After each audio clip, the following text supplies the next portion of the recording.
Hi అండి, నేను మీ Kavitha. Welcome back to Himanya kitchen. ఈరోజు హిమన్యా కిచెన్లో ఫ్లఫీగా పూరీని ఎలా తయారు చేసుకోవాలో చూపించబోతున్నాను. అలానే ఈ ఫ్లఫీ పూరీకి కాంబినేషన్గా పూరీ కర్రీని కూడా ఎలా ప్రిపేర్ చేయాలో చూద్దాం ఇదే వీడియోలో. కొన్ని చిన్న చిన్న టిప్స్ ఫాలో అవుతూ ఈ పూరీలను ప్రిపేర్ చేస్తే ఎక్కువసేపు పొంగి ఇలానే ఉంటాయండి. మరి ఇంకెందుకు ఆలస్యం, ఈ పూరీని ఏ విధంగా ప్రిపేర్ చేసుకోవాలో చూద్దాం. ముందుగా పూరీని ప్రిపేర్ చేసుకోవడానికి పూరీ పిండిని కలుపుకుందాము. ఒక బౌల్ తీసుకొని అందులోనికి 1.5 కప్పు వరకు గోధుమ పిండిని తీసుకోవాలి. మనం తీసుకున్న 1.5 కప్పు గోధుమ పిండికి 2 టేబుల్ స్పూన్స్ వరకు బొంబాయి రవ్వని యాడ్ చేసుకోవాలి. బొంబాయి రవ్వను వేయడం వలన పూరీలు ఫ్లఫీగా పొంగుతాయండి. అంతేకాదు ఎక్కువసేపు వరకు పొంగి అలానే ఉంటాయి. అలానే రుచికి సరిపడా సాల్ట్ని యాడ్ చేసుకోవాలి. సాల్ట్, బొంబాయి రవ్వ బాగా పిండిలో కలిసేలాగా కలుపుకోవాలి. ఇలా కలుపుకున్న తర్వాత 1/2 కప్పు వరకు పాలను కొంచెం కొంచెంగా యాడ్ చేసుకుంటూ పిండిని కలుపుకోవాలి. మిల్క్ని యాడ్ చేయడం ఇష్టం లేని వాళ్ళు ఓన్లీ వాటర్తో కూడా ఈ పిండిని కలుపుకోవచ్చు. కానీ పాలు వేసి కలపడం వలన పూరీలు అనేవి చాలా సాఫ్ట్గా వస్తాయండి. ఒకసారి ట్రై చేయండి మీరు కూడా. ఇలా పాలు వేసుకున్న తర్వాత కొంచెం కొంచెంగా వాటర్ కూడా వేసుకొని పిండి మొత్తాన్ని గట్టి చపాతీ పిండి ముద్దలాగా కలుపుకోవాలి. చపాతీ పిండి కంటే ఇంకొంచెం గట్టిగానే ఉండాలండి. అప్పుడే పూరీలు ఆయిల్ని పీల్చకుండా చాలా సాఫ్ట్గా వస్తాయి. ఇలా కలుపుకున్న పిండిలోనికి 1 టేబుల్ స్పూన్ వరకు ఆయిల్ని యాడ్ చేసుకోవాలి. ఆయిల్ వేసుకున్న తర్వాత పిండి మొత్తాన్ని మరోసారి కలుపుకొని మూత పెట్టుకొని ఒక అరగంట పాటు పక్కన పెట్టుకోవాలి. 1/2 అవర్ పాటు పక్కన పెట్టడం వలన పిండి అనేది చక్కగా నానిపోతుందండి. ఈలోపు పూరీలోకి కర్రీని ప్రిపేర్ చేసుకుందాము. పూరీ కర్రీ ప్రిపేర్ చేసుకోవడానికి స్టవ్ వెలిగించి ఒక ప్యాన్ పెట్టుకొని అందులోనికి 2 టేబుల్ స్పూన్ ఆయిల్ వేసుకోవాలి. ఆయిల్ కొంచెం హీట్ అయిన తర్వాత ఒక ఎండుమిరపకాయ తుంచి వేసుకోవాలి. అలాగే 1 టేబుల్ స్పూన్ మినప్పప్పు, 1 టేబుల్ స్పూన్ పచ్చిశనగపప్పు, 1/2 టేబుల్ స్పూన్ జీలకర్ర, 1/2 టేబుల్ స్పూన్ ఆవాలు యాడ్ చేసుకోవాలి. ఇవన్నీ కొంచెం ఫ్రై అయిన తర్వాత సన్నగా కట్ చేసి పెట్టుకున్న ఉల్లిపాయ ముక్కలు, సన్నగా కట్ చేసి పెట్టుకున్న పచ్చిమిరపకాయ ముక్కలు, అలానే కొంచెం కరివేపాకును కూడా యాడ్ చేసుకొని సాల్ట్ను కూడా వేసుకొని మిక్స్ చేసుకోవాలి. సాల్ట్ కూడా ఇప్పుడే వేయడం వలన ఆనియన్స్ త్వరగా మగ్గిపోతాయండి. ఇలా ఆనియన్స్ కొంచెం మగ్గిన తర్వాత ఇందులోనికి 1 మీడియం సైజు టమాటాను ముక్కలుగా కట్ చేసుకొని వేసుకోవాలి. అలాగే ఒక బంగాళదుంపను కూడా పొట్టు తీసేసుకొని ముక్కలుగా కట్ చేసుకొని యాడ్ చేసుకోవాలి. మీ దగ్గర క్యారెట్ కూడా ఉంటే క్యారెట్ను కూడా యాడ్ చేసుకోవచ్చండి. ఈ వెజిటేబుల్స్ అన్నీ కొంచెం కుక్ అయ్యే వరకు మూత పెట్టుకొని 2 నిమిషాల పాటు మగ్గించుకోవాలి. 2 నిమిషాల తర్వాత మూత తీసి ఇందులోనికి పసుపుని యాడ్ చేసుకోవాలి. ఈ పసుపును కూడా బాగా కలుపుకోవాలి.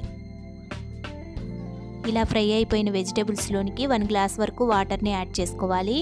వాటర్ను వేసుకొని ఈ వెజిటేబుల్స్ అన్నింటినీ ఉడికించుకోవాలి. ఇలా ఒక 4 నిమిషాల పాటు ఉడికించుకుంటే బంగాళదుంప కూడా సాఫ్ట్ అయిపోతుంది. అలాగే పూరీ కర్రీ థిక్నెస్ రావడానికి టేస్ట్ కోసం శనగపిండిని ఒక చిన్న బౌల్లోనికి యాడ్ చేసుకోవాలి. 1.5 టేబుల్ స్పూన్ శనగపిండిని యాడ్ చేసుకొని అందులోనికి కొంచెం వాటర్ వేసుకొని పేస్ట్ లాగా చేసుకోవాలి.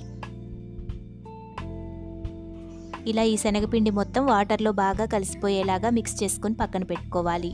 ఈలోపు వెజిటేబుల్స్ కూడా చక్కగా కుక్ అయిపోయి ఉంటాయండి. ఇప్పుడు మూత తీసి ఒకసారి చెక్ చేసుకుందాము. ఇప్పుడు ఇందులోనికి మనం ముందుగా రెడీ చేసి పెట్టుకున్న శనగపిండి మిశ్రమాన్ని వేసుకోవాలి. ఈ శనగపిండి మొత్తాన్ని వేసుకున్న తర్వాత బాగా కలుపుకోవాలి. శనగపిండి వేసిన తర్వాత మంటను లో ఫ్లేమ్లో పెట్టుకొని ఒక 2 నిమిషాల పాటు ఉడికించుకోవాలి. ఇలా ఉడికిస్తే కర్రీ అంతా దగ్గర పడుతుందండి. ఇప్పుడు స్టవ్ ఆఫ్ చేసుకుంటే సరిపోతుంది. అంతే అండి, పూరీలోనికి ఎంతో టేస్టీగా ఉండే కర్రీ రెడీ అయిపోయింది. ఈ కర్రీని స్టవ్ ఆఫ్ చేసుకొని పక్కకు పెట్టుకోవాలి. ఇప్పుడు పిండి కూడా చక్కగా నానిపోయి ఉంటుందండి. మూత తీసుకొని మరొకసారి పిండి మొత్తాన్ని బాగా కలుపుకోవాలి. పిండి మొత్తాన్ని కలుపుకున్న తర్వాత మనకి ఎంత సైజులో అయితే పూరీలు కావాలో అంత సైజులో పిండిని ముద్దలుగా చేసుకొని పక్కన పెట్టుకోవాలి. ఇలా అన్ని పిండి ముద్దలను ప్రిపేర్ చేసుకున్న తర్వాత ఒక చపాతీ పీటను తీసుకొని దాని మీద కొంచెం పొడి పిండిని చల్లుకోవాలి. ఇప్పుడు ఒక్కొక్క ముద్దను తీసుకొని పూరీలాగా ఒత్తుకోవాలి. పొడిపిండి ఆయిల్లో ఉండిపోతుంది అనుకునే వాళ్ళు ఆయిల్తో కూడా ఈ పూరీలను ఒత్తుకోవచ్చండి. ఇలా పూరీలను రోల్ చేసుకునేటప్పుడు మరీ మందంగా కాకుండా మరీ పల్చగా కాకుండా ఈవెన్గా రోల్ చేసుకోవాలి.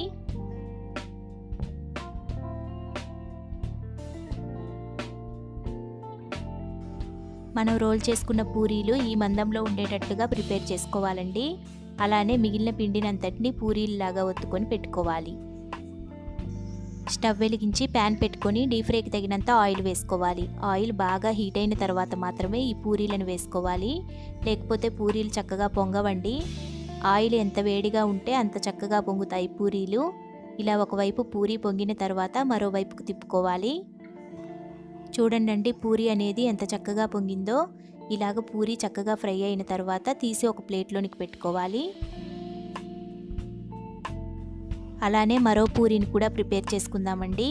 ఆయిల్ బాగా హీట్ అయిన తర్వాత మాత్రమే మనం రోల్ చేసుకున్న పూరీని వేసుకోవాలి. రోల్ చేసుకున్న పూరీని ఆయిల్లో వేసిన వెంటనే ఒకసారి గరిటెతో ప్రెస్ చేయాలి. అప్పుడే పూరీ చక్కగా పొంగి పైకి తేలుతుంది. ఇలా ఒకవైపు పొంగిన తర్వాత మరోవైపుకు తిప్పుకొని ఈవెన్గా ఫ్రై చేసుకోవాలి. ఈ విధంగా పూరీలను ప్రిపేర్ చేస్తే ఎక్కువసేపు ఫ్లఫీగా ఉంటాయండి. అంతే అండి, అందరికీ ఎక్కువగా నచ్చే బ్రేక్ఫాస్ట్ రెసిపీ పూరీ తయారైపోయింది. ఈ వీడియో మీకు నచ్చినట్లయితే ప్లీజ్ లైక్ చేయండి, షేర్ చేయండి.